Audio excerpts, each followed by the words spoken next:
Vasco de Gama. Vasco de Gama, un navegante portugués, había llegado a la India en el año 1498 y para ello dio vuelta al África por el sur y por sus costados occidental y oriental.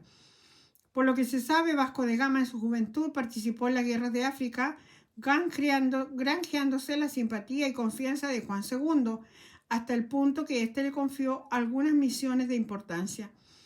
Algunos años más tarde, el rey Manuel le confió el mando de una flota, cuya misión consistía en descubrir el camino de la India. Pero esta expedición tan ambiciosa no llegó a materializarse, sino hasta después de la muerte del monarca.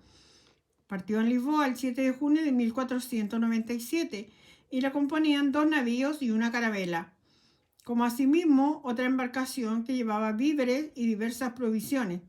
El 8 de noviembre de 1497 la expedición anclaba en una amplia bahía a la cual le dieron el nombre de Santa Elena. El 22 del señalado mes, y por primera vez en la historia, las embarcaciones doblaron el Cabo de las Tormentas o Buena Esperanza para llegar el 16 de diciembre a las proximidades de Natal, que era el límite de los descubrimientos realizados por Bartolomé Díaz. El día 10 de enero de 1498 tenían a la vista el río del Cobre, divisando el 14 del mismo mes una tierra baja a la que llegaron el día 24, dándole el nombre de Buenas Señales, Quelimane. El 2 de marzo hicieron su entrada en el canal de Mozambique, anclando luego el 7 de abril en la isla de Mombase. Por fin, el día 15 llegaron a Melinde. Una vez efectuado el reconocimiento de estos mares, la expedición cerca de Calicut, que era uno de los centros más importantes de la India y famoso por su comercio de especias. Los biógrafos de Vasco de Gama narran de este modo aquella gloriosa etapa de su vida. Hubo de proceder con gran energía a raíz de las conspiraciones que contra los componentes de su expedición y contra él mismo llamaron los árabes, y dispuso el regreso a Portugal a fines de agosto de 1498, después de haber fundado los establecimientos de Mozambique, Sofala y Cochín. Mientras, durante el viaje de ida, las naves hubieron de luchar contra los temporales. En el viaje de regreso, se vieron obligadas a hacer frente a una emboscada de las embarcaciones del rey de Calicut, a las cuales derrotaron. La travesía fue muy penosa, pues en el transcurso de ella se insurreccionaron los tripulantes, al paso que murieron víctimas de enfermedades 30 y tantos hombres. El 30 y tanto de marzo volvieron a doblar el Cabo de Buena Esperanza y a fines del mes de septiembre entraban al puerto de Lisboa, donde Vasco de Gama, que acaba de conquistar un nuevo mundo para su país, fue colmado de honores.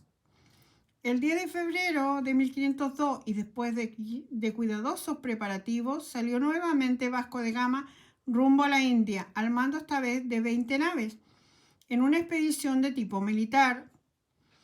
Con ella castigó enérgicamente al rey de Calicut y a los árabes que lo hostilizaron en su primer viaje. Tal expedición reviste una gran importancia, ya que a raíz de su excelente resultado se proclamó al rey de Portugal como soberano de los mares de India. Vasco de Gama no pudo evitar, sin embargo, que las envidias minaran su reputación ante la corte, y esto le costó el sufrimiento y el olvido por espacio de 20 años.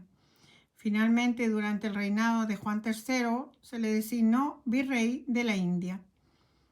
El gran poeta portugués Camões inmortalizó en sus versos los descubrimientos del gran navegante, poema Os Lusíadas. Murió en Cochín en 1524 y había nacido en el año 1450. Américo Vespucio. El descubrimiento de Colón produjo gran interés en los navegantes y los viajes hacia los que creían era la India. Comenzaron a producirse con mayores seguridades. Que las tierras descubiertas por el navegante genovés eran un gran continente lo demostraron 2 hombres, Américo Vespucio y Vasco Núñez de Balboa. Américo Vespucio había nacido en Florencia, Italia. Realizó 4 viajes a las tierras recientemente descubiertas. Hizo un reconocimiento de las costas del norte y del este de América del Sur, llegando hasta Puerto Santo, Brasil. Más tarde dio a conocer un croquis geográfico de las regiones que recorrió, pero lo más importante de todo fue su afirmación en el sentido que los territorios descubiertos no eran las Indias. Núñez de Balboa. Este célebre navegador español descubrió el Océano Pacífico en el año 1513. Por su descubridor, este océano se denominó también más tarde Mar de Balboa. Tuvo además la importancia de haber concertado alianzas con varios jefes de tribus, los cuales le proporcionaron valiosas informaciones, y de haber enviado a España los primeros informes concretos acerca del continente en que se encontraba. Fue nombrado en 1515 adelantado del Mar del Sur y se disponía a emprender un exhaustivo viaje de exploración al Perú cuando el gobernador del Darién, Pedrarias Dávila, envidioso de su fama, ordenó que le degollaran. Esto ocurría en 1517. Vasco Núñez de Balboa había nacido en el año 1475.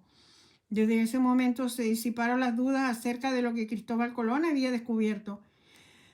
En España se dio a las tierras nuevas el nombre de Indias Occidentales para distinguirlas de las otras, y de allí también que sus habitantes se les llamase indios. Sin embargo, los hombres ilustrados del Viejo Mundo la denominaron luego Tierra de América o sencillamente América. Ello se debió a la descripción realizada en latín por un eminente geógrafo alemán sobre las regiones descubiertas.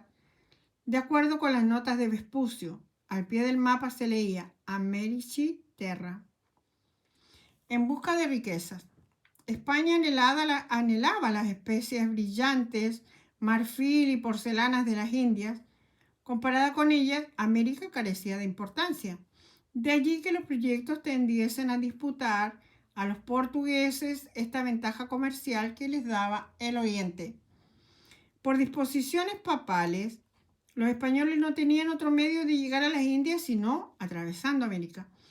La única solución al problema debería residir en la existencia de un paso entre el Océano Atlántico y el Mar del Sur. De allí que todos los esfuerzos se concentraran en hallarlo.